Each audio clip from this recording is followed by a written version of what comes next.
This is Blake Levine, and today's educational talk is going to be about a very important topic.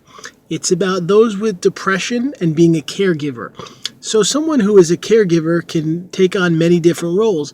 It might be a mom, a dad, a brother, a sister, a friend. It could be a professional, maybe a social worker, or a psychologist, or a nurse, or a home health aide. But I want to share in this talk, if you are a caregiver for one or many people with depression, there are some key steps I've learned that help not only those you're working with, but yourself to continue with the work.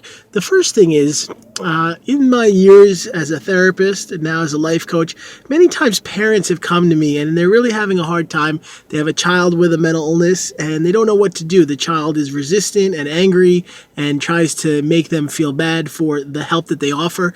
It's often a very hard and tireless job. They're always helping, paying for their bills, doing whatever they can to help them survive, and the child can be angry, nasty, even say that I don't want your help, when the truth is that without the support of the family member, they may not be able to survive outside of a hospital.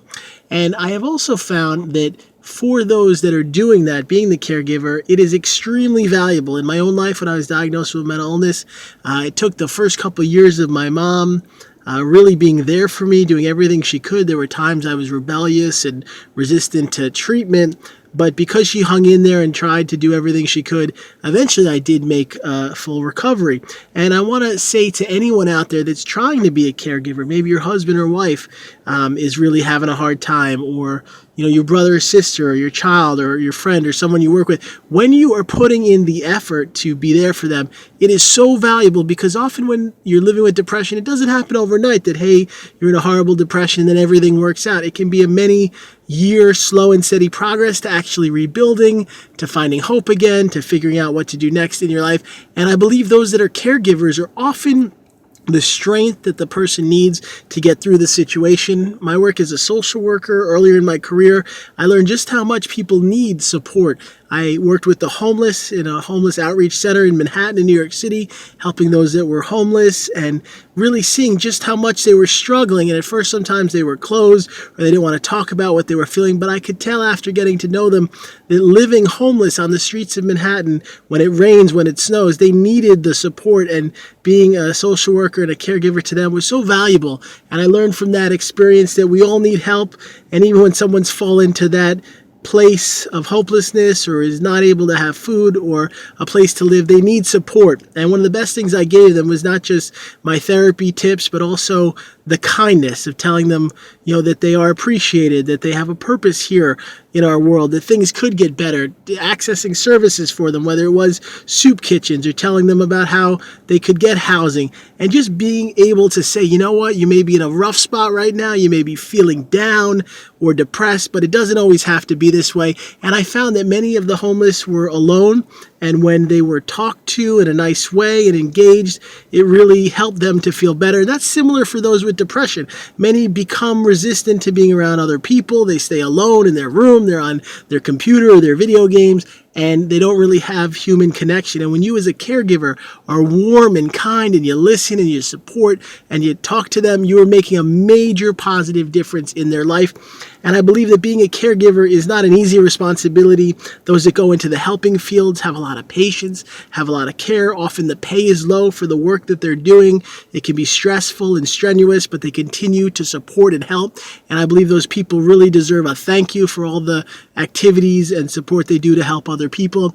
And even if it's a parent, you may, have a child that for years and years you're supporting and helping them deal with all types of obstacles and issues. And being that caregiver can be a tireless and thankless job, but doing it is so important, because many of the people in our world that are facing these issues, they need someone in their corner day in and day out. And even when the person says mean things or puts them down or does, bad things to the caregiver, when that caregiver, takes a step back, says, you know what, they don't really mean it, they're not in their right mind at this time, and says, you know what can I do? Do I need to talk to their doctor?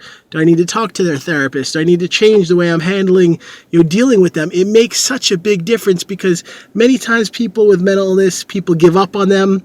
I've watched with the homeless. These are people that no longer had families in their lives, and they end up in a really bad spot. And I also believe that many of the caregivers and parents that have helped their children have avoided that horrible fate, whether it be living in their car, living on the streets. When that caregiver is supporting them, they often are able to stay in a better environment. And I believe that we as human beings need each other.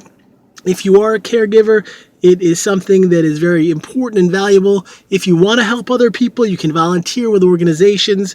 You can even volunteer at soup kitchens where there are homeless and feed them a meal. And when you do that and you care for someone else, it helps you. I've learned in my own life, I faced a lot of my own problems, but when I'm supporting and helping other people, when I'm teaching, when I'm encouraging, it makes me a happier and healthier person. And that's one of the joys in life, is when you make a difference and you impact other people in a positive way, you not only help them, but you help yourself.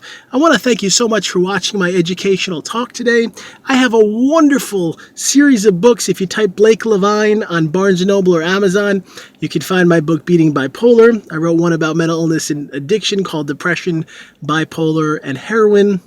And I have a new book in 2017 being released called The Depression Diet. And man, is this going to be a positive book that teaches a lot of lessons for anyone impacted by depression and the caregivers that support them. So check out The Depression Diet. I believe it's now on Amazon for pre-order, and you can get your first edition copy if you put the order in now before it comes out. So go do that, and check out our channel here. Lots of videos, educational talks to inspire and teach. And if you go below to the website, bipolaronline.com, you can see the free articles we offer there for support. You have a great day. Thank you so much.